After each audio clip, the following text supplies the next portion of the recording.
नमस्कार, उत्तराखंड के इस खास बुलेटिन में आप सभी का स्वागत है। मैं हूं आपके साथ प्रियंका तिवारी। खबरों को विस्तार से जानेंगे, लेकिन उससे पहले एक नजर हेडलाइंस पर। उत्तराखंड ऊर्जा एवं वैकल्पिक ऊर्जा विभाग की परियोजनाओं का लोकार्पण और शुभारंभ। आज सीएम धामी कार्यक्रम में करेंगे शिरकत।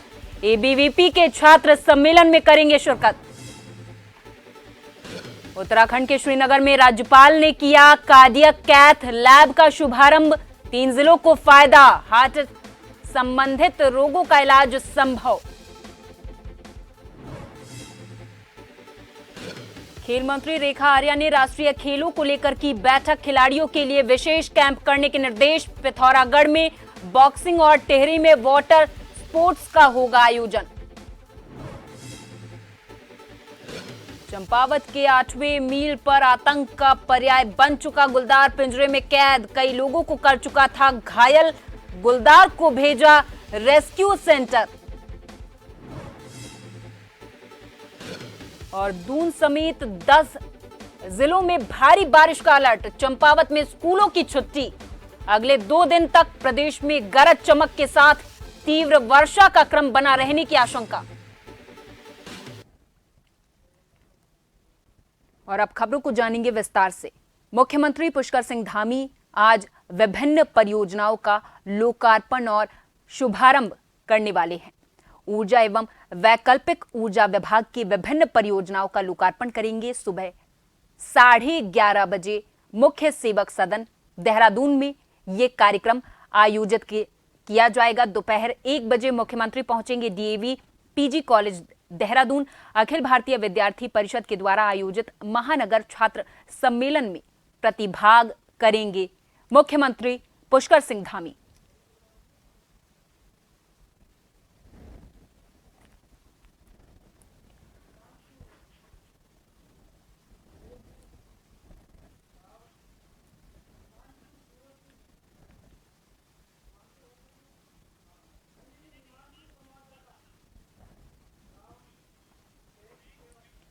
और इस खबर पर अधिक जानकारी के साथ हमारे संवाददाता देहरादून से फोन लाइन पर जुड़ गए हैं हिमांशु। हिमांशु, आज उत्तराखंड के सीएम पुष्कर सिंह धामी के क्या-क्या कार्यक्रम रहने वाले हैं, विस्तार से जानकारी दीजिए। हिमांशु। तो बताना चाहता हूं कि उत्तराखंड के मुख्यमंत्री पुष्कर सिंह धामी आज 2 कार्यक्रमों में प्रतिभाग करने वाले हैं। सारे कार्यक्रम की अगर बात कर ली जाए तो पहला कार्यक्रम 11:30 बजे मुख्य सेवक सदन में, यानी कि मुख्यमंत्री आवास से जो मुख्य सेवक सदन है वहां पर होना है। उसमें जो है उरेडा ऊर्जा और वैकल्पिक ऊर्जा विभाग, ये 3 विभाग हैं। इनकी परियोजनाओं का कुछ परियोजनाओं का वहां पर शिलान्यास होना और कुछ परियोजनाओं का मुख्यमंत्री पुष्कर सिंह धामी शुभारंभ करेंगे। ये कार्यक्रम तकरीबन 1 घंटे से ज्यादा का रहने वाला है। इसके बाद मुख्यमंत्री पुष्कर सिंह धामी जो है 1 बजे अखिल भारतीय विद्यार्थी परिषद द्वारा जो महानगर छात्र सम्मेलन किया जा रहा है डीएवी कॉलेज में, वहां पर प्रतिभाग करेंगे और 2:10 तक मुख्यमंत्री वहां पर रहेंगे। और इसके बाद जो मुख्यमंत्री का समय है वो आरक्षित कर दिया गया है और यानी कि वो शासकीय कार्य करेंगे, आवास पर ही रहकर शासकीय कार्य करेंगे। हिमांशु, सुबह 11:30 बजे मुख्य सेवक सदन देहरादून में एक कार्यक्रम आयोजित होगा जिसमें उत्तराखंड के सीएम पुष्कर सिंह धामी शिरकत करने वाले हैं। उस कार्यक्रम के बारे में विस्तार से जानकारी दीजिए और ये भी बताइए कि जो विभिन्न परियोजनाओं का लोकार्पण और शुभारंभ होने वाला है उसमें क्या कुछ खास रहने वाला है। निश्चित रूप से जिस तरीके से सुबह 11:30 बजे एक कार्यक्रम मुख्य सेवक सदन में होने जा रहा है, उसके तहत उरेडा की जो योजनाएं हैं या ऊर्जा विभाग की जो योजनाएं हैं या वैकल्पिक ऊर्जा विभाग, ये 3 ऐसे विभाग हैं जिनकी जो कई योजनाएं हैं जो धरातल पर उतर चुकी है, तो उनका खुद मुख्यमंत्री पुष्कर सिंह धामी लोकार्पण करेंगे। और इसके साथ साथ कुछ नई परियोजनाएं जो ये उरेडा ऊर्जा और वैकल्पिक ऊर्जा विभाग है, ये योजनाएं लॉन्च करने वाले हैं, तो उनका भी खुद मुख्यमंत्री पुष्कर सिंह धामी वहां पर शिलान्यास करेंगे। जी दोपहर 1 बजे हिमांशु मुख्यमंत्री पहुंचेंगे डीएवी पीजी कॉलेज देहरादून। वहां पर किस तरीके का कार्यक्रम होने वाला है, कितने लोग वहां पर शिरकत करने वाले हैं, क्या कुछ खास वो कार्यक्रम होने वाला है, उस कार्यक्रम में होने वाला है, उस विषय पर भी जानकारी दीजिए।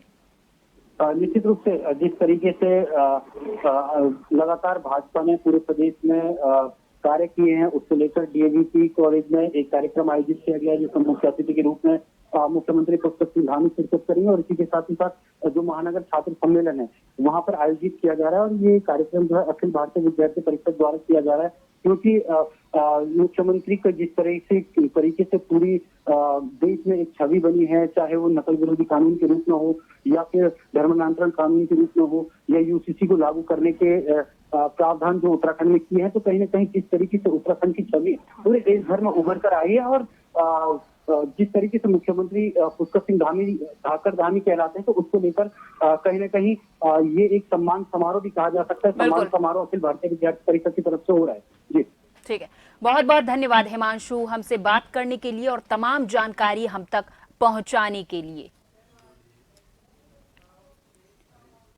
श्रीनगर के राजकीय मेडिकल कॉलेज के बेस चिकित्सालय में कार्डियक कैथ लैब का लोकार्पण प्रदेश के राज्यपाल गुरमीत सिंह के द्वारा किया गया।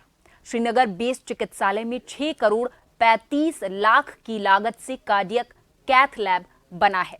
वहीं प्रदेश के राज्यपाल ने उत्तराखंड की तारीफ करते हुए कहा कि यहां स्वास्थ्य सुविधाएं तेजी से सुधर रही हैं। सरकार के द्वारा चिकित्सालय में कार्डियक कैथ लैब के साथ साथ सुपर स्पेशलिस्ट सेवाएं प्रदान करने के सतत प्रयास लगातार जारी हैं।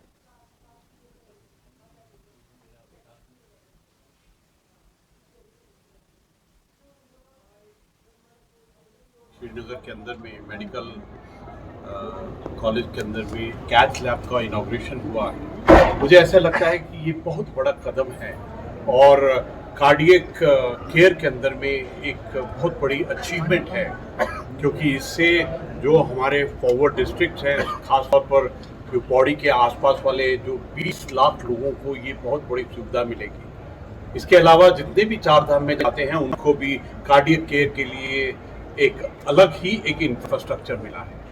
मुझे ऐसा लगता है कि इससे इस इलाके का जो हेल्थ का इंफ्रास्ट्रक्चर है उसमें एक बहुत बड़ा पड़ाव हुआ है।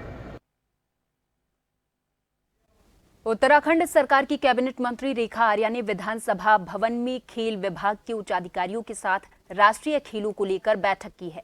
बैठक के दौरान खेल मंत्री ने कहा कि मुख्यमंत्री के निर्देशों के अनुसार पहाड़ी जनपदों में भी राष्ट्रीय खेलों के आयोजन के लिए व्यवस्था करने के क्रम में पिथौरागढ़ में बॉक्सिंग और टिहरी झील में वाटर स्पोर्ट्स का आयोजन किया जाएगा। खेल मंत्री ने अधिकारियों को निर्देश दिए हैं कि राष्ट्रीय खेलों के मद्देनजर किए जाने वाले पीएमयू की टेंडर प्रक्रिया और अन्य कार्यों को तय समय पर पूरा किया जाए। जिस तरीके से पिछले वर्ष G20 और इन्वेस्टर समिट हुए, उसी तरीके से राष्ट्रीय खेलों का भी सफल आयोजन कराने के लिए राज्य सरकार प्रतिबद्ध है।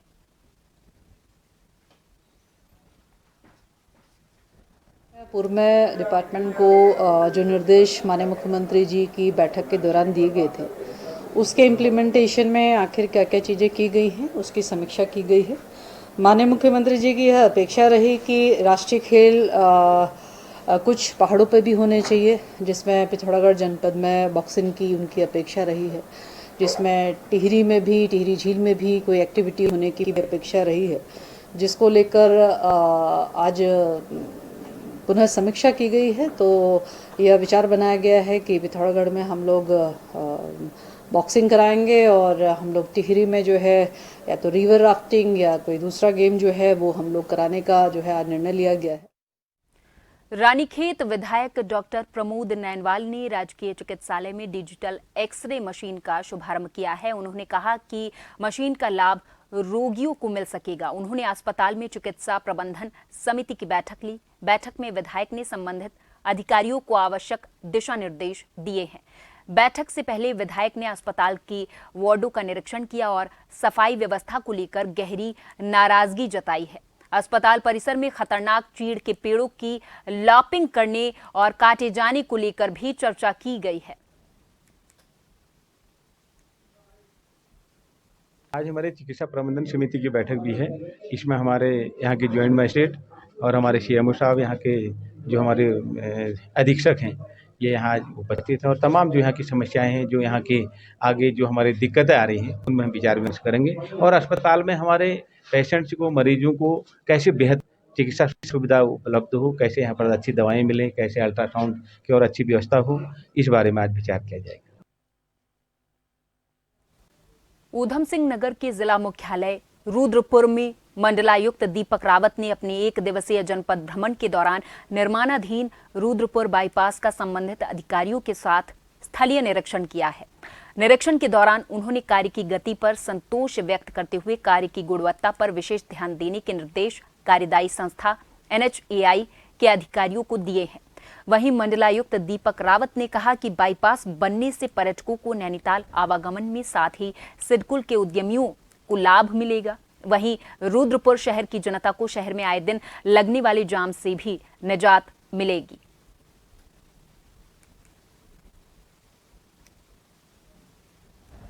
तो ये बताना चाहूँगा कि ये रिकॉर्ड टाइम में कंप्लीट हुई है और बहुत से प्रोजेक्ट्स मैंने देखे हैं, इतनी जल्दी ये काम कभी नहीं हुआ है। तो इसमें तो जो एडमिनिस्ट्रेशन है, SLO हैं, DM साहब हैं, ये बधाई के पात्र हैं। सेकेंडली, इससे मल्टीपल लोगों को फ़ायदे होने वाले हैं, चाहे जो टूरिस्ट नैनीताल जाएंगे, सिडकुल में आने वाले वाहन होंगे, या फिर अन्य लोग जो किच्छा सितारगंज से जाते हैं। मल्टीपल बेनिफिट्स इस प्रोजेक्ट के हैं, जिसमें थोड़ा बहुत मामूली अड़चनें मुझे लगता है प्रोजेक्ट के 1-2% एरिया में होंगी, उनको भी हम लोग जल्दी दूर करें। क्या कमियां रही? फिजिकल वेरिफिकेशन मैंने किया नहीं है इसका, मैं देख रहा हूँ। ऐसा काशीपुर की नवीन कृषि मंडी में धान की उतराई को लेकर मंडी के आड़ती और पल्लेदारों में आपसी कहासुनी में विवाद इतना ज्यादा बढ़ गया कि विवाद के चलते आड़ती ने पल्लेदारों पर 3-4 फायर झोंक दिए, जिससे दोनों पल्लेदार गोली लगने से गंभीर तौर पर घायल हुए हैं। मंडी में अफरा तफरी का माहौल देखने को मिला है। घटना की सूचना पाते ही हालांकि पुलिस मौके पर पहुंच गई थी और दोनों घायलों को प्राइवेट अस्पताल ले जाया गया। बाद में दोनों को यहां के राजकीय चिकित्सालय में भर्ती करवा दिया गया था, जहां प्राथमिक उपचार के बाद एक पल्लेदार मजदूर की हालत गंभीर होने के चलते उसे चिकित्सकों ने हायर सेंटर रेफर कर दिया था। सूचना मिलने पर भारी पुलिस बल के साथ ASP अभय सिंह, CO अनुषा बडूला मौके पर पहुंचे और गोली मारने वाले आरोपी आड़ती और उसके पिता को हिरासत में ले लिया है। उतारने के लिए उन्होंने वहाँ पे लेबर लगा रखे, जो लोग वहाँ पे काम करते हैं। इसी क्रम में किसी बात को लेकर के अभी उसको हमने वेरीफाई करना है, कहाँ सुनी हुई, जिसमें जो प्राथमिक तौर पे जानकारी मिल रही है, ये जो वीरेंद्र है, इनके बेटे मोहित ने अपनी लाइसेंसी पिस्टल अभी पता चल रहा है कि निकाल करके और वहाँ पे फायर झोंक दिया, जिससे कि 2 लोग वहाँ पे, एक नजाकत और एक नसीम, जो कि इंजर्ड हुए हैं। जो नसीम है उनको एक बुलेट उनके पेट के अपर साइड में लगी है और जो ये नजाकत हैं उनके भी पैर में नीचे लोअर साइड में लगी है। अभी यहाँ पे जो हमारा LD भट्ट हॉस्पिटल है, यहाँ पे एक्सरे वगैरह की रिपोर्ट ली गई है। अभी जो डॉक्टर साहब हैं उन्होंने खतरे से बाहर बताया है तत्काल। और यहाँ पर वक्त हो चला है एक छोटे से ब्रेक का, फौरन हाजिर होंगे कुछ और खबरों के साथ।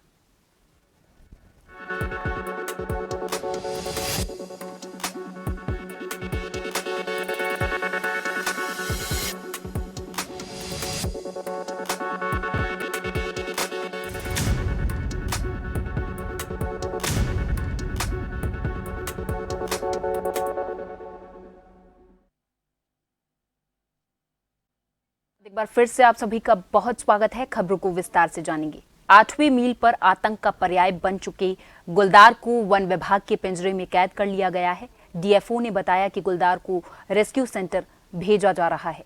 उन्होंने कहा कि इस क्षेत्र में सिर्फ ये गुलदार सक्रिय था। बता दें कि लंबे समय से आतंक के पर्याय बने गुलदार को पकड़ने के लिए वन विभाग की टीम लंबे समय से लगी हुई थी, लेकिन गुलदार इतना चालाक था, लगातार टीम को चकमा दे रहा था। आखिरकार गुलदार वन विभाग के पिंजरे में कैद हो गया। गुलदार इस क्षेत्र में चलने वाले कई बाइक सवारों को घायल कर चुका है।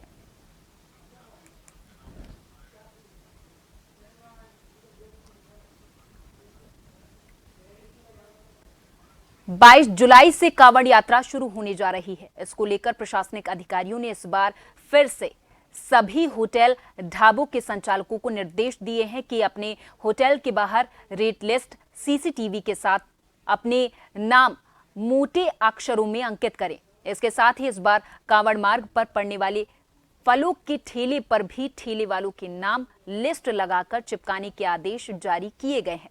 वहीं होटल रेस्टोरेंट पर काम करने वालों का सत्यापन भी कराना होगा। पुलिस के द्वारा चंडीघाट से लेकर चिड़ियापुर तक चेकिंग अभियान चलाया गया है, जिसमें आदेश का पालन न करने वालों के ऊपर 92,000 का चालान काटा जाएगा।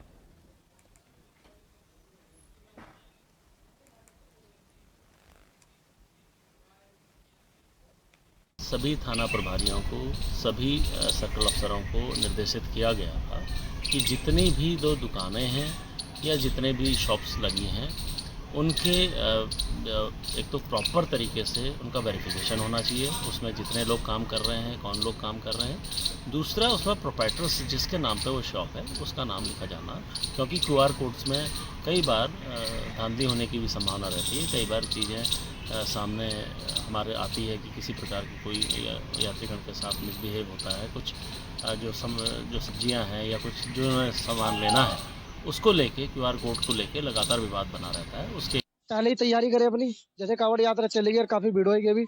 अभी तो वैसे कुछ नहीं यात्री इतना आया, फिर भी लेकर भी बहुत जगह लगभग 22 तारीख से यात्री इतना आएगा, तो जितने भी होटल वाले हैं सबको ही अपना पहले से ही तैयारी कर लेनी चाहिए, जो प्रशासन को उंगली ना उठानी पड़े। पता पहले क्या होता था कि नाम चल रहा था हिंदू के नाम से, चला मोमडन रहा था कोई, हमें तो कोई प्रॉब्लम नहीं इससे, पर जो है कांवड़ यात्री वगैरह जो आ रहे हैं उनको प्रॉब्लम थी। तो मुख्यमंत्री जी ने जो भी कहा बहुत अच्छा कहा और ये कार्य चलता रहना चाहिए। 22 तारीख से कांवड़ शुरू होने जा रही है।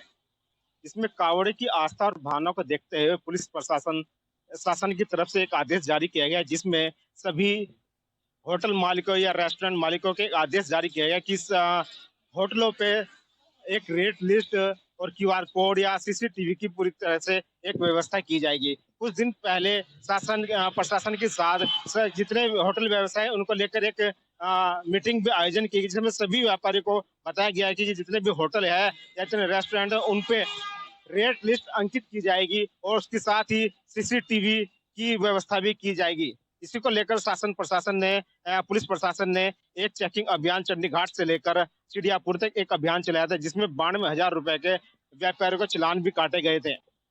वहीं एक व्यापारी को चेतावनी भी दी गई है कि दोबारा के अगर इस तरह पाए गए तो उनके खिलाफ मुकदमा भी दर्ज हो सकता है। कैमरा पर्सन के साथ मैं सरफराज अली, जन TV हरिद्वार। मसूरी में मजदूर संघ मसूरी के पदाधिकारी की बैठक मजदूर संघ मसूरी के कार्यालय में आयोजित की गई, जिसमें अपनी 3 सूत्रीय मांगों को लेकर 23 से 25 जुलाई तक शहीद स्थल पर सरकार और मसूरी पालिका प्रशासन के खिलाफ धरना प्रदर्शन का निर्णय लिया गया है। मजदूर संघ मसूरी के द्वारा मसूरी में साइकिल रिक्शा को ई-रिक्शा में तब्दील किए जाने, मसूरी MDDA पार्किंग को मजदूर संघ को पूर्व की भांति दिए जाने और शिफॉन कोट के करीब 84 परिवारों के आवास बनाए जाने की मांग की जा रही है। मजदूर संघ मसूरी के अध्यक्ष रणवीर सिंह और महामंत्री संजय टमटा ने जानकारी में बताया है कि पिछले कई समय से मसूरी के 121 रिक्शा चालक साइकिल रिक्शा को ई-रिक्शा में तब्दील किए जाने की मांग कर रहे हैं। वहीं कई रिक्शा चालक बुजुर्ग हो चुके हैं, जिनको विस्थापित किए जाने की भी मांग की जा रही है, लेकिन इस ओर ना तो प्रशासन और ना ही पालिका ध्यान दे रही है।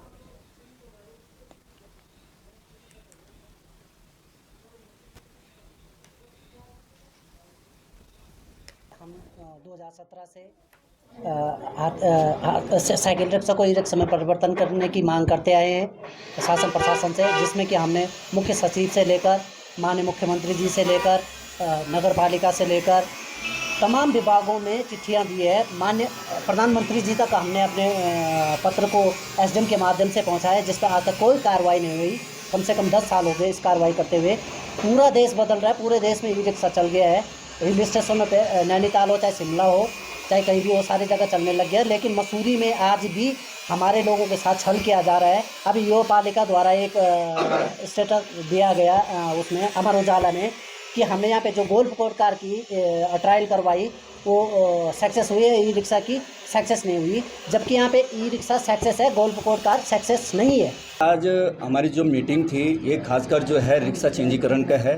जो हमारे साइकिल रिक्शा है उसे ई रिक्शा में परिवर्तन हम चाहते हैं, क्योंकि हमारे ये 2017 से अभी तक जो है हमारे जो है लेटर पे लेटर जा रहे हैं। माननीय मुख्यमंत्री जी को लेटर जा चुका है, डीएम साहब को जा चुका है और अधिशासी अधिकारियों को भी हमने लेटर दे चुका है, पर अभी तक जो है हमारी कहीं सुनवाई नहीं हो रही है, क्योंकि आज दुनिया जो है चांद पे पहुंच गई और हम लोग वहीं के वहीं हैं।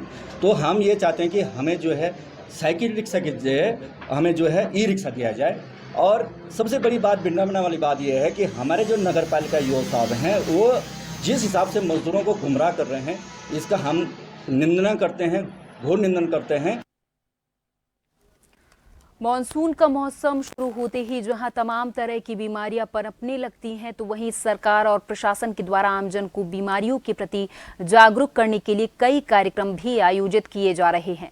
वहीं डोईवाला के ब्लॉक सभागार में चिकित्सा विभाग के द्वारा होम्योपैथिक चिकित्सा शिविर का आयोजन किया गया था, जिसमें स्वास्थ्य जांच के साथ साथ लोगों को डेंगू, चिकनगुनिया आदि कई बीमारियों के बारे में जानकारी दी गई है। 362 लोगों को होम्योपैथिक दवा डेंगू की रोकथाम के लिए दी गई है। राजकीय होम्योपैथिक चिकित्सा अधिकारी डॉक्टर प्रियंका भारद्वाज ने बताया है कि डेंगू भी अन्य बीमारियों की तरह ही एक बीमारी है जो मच्छर के द्वारा फैलती है। थोड़ी सी सावधानी बरती जाए तो हम इससे बचाव कर सकते हैं।